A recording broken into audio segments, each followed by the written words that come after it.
যারা এখন পর্যন্ত জুনুন দেখেছেন তাদের সকলের জন্য আপনি হয়তো ভেবেছেন রিজওয়ান একটা মানসিক রোগে ভুগছেন, কিন্তু এই দৃশ্যে রিজওয়ান যে পাগল নয় তা শনাক্ত করার একটা ক্লু আছে, কিন্তু প্রকৃতপক্ষে তাকে জাদু করা হয়েছে। এই দৃশ্যকল্প মনোযোগ দিন। আপনি দেখতে পাচ্ছেন একজন সাইকিয়াট্রিস্ট হিপনোথেরাপির মাধ্যমে রিজওয়ানের ব্যাধির মূল কারণ নির্ণয় করার চেষ্টা করছেন, কিন্তু খুব অদ্ভুত কিছু ঘটে যা মানুষের বোধগম্যতার বাইরে। I don't think it's fair. Mr. Rizwan, Hmm?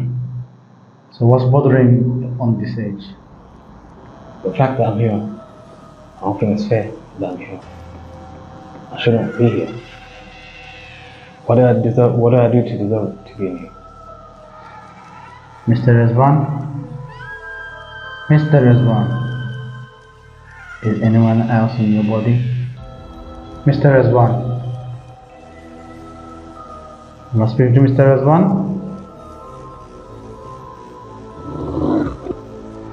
What do you think? Some kind of pagan? Why did I speak about it?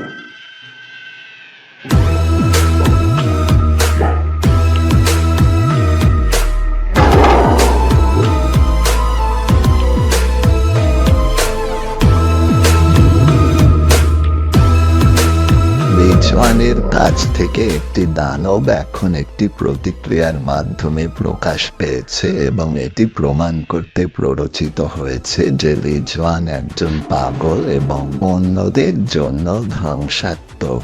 কিন্তু এই শয়তান এটা প্রমাণ করার জন্য অনেক দূরে যায়, যা মনোরোগ বিশেষজ্ঞকে অভিভূত এবং বিধ্বস্ত হতে পরিচালিত করে। তবে এখন তিনি নিশ্চিত যে রিজওয়ান কোনো মানসিক স্বাস্থ্য সমস্যায় ভুগছেন না, কিন্তু অবশ্যই এমন কিছু ভোগাচ্ছে যা মানুষের সীমার বাইরে।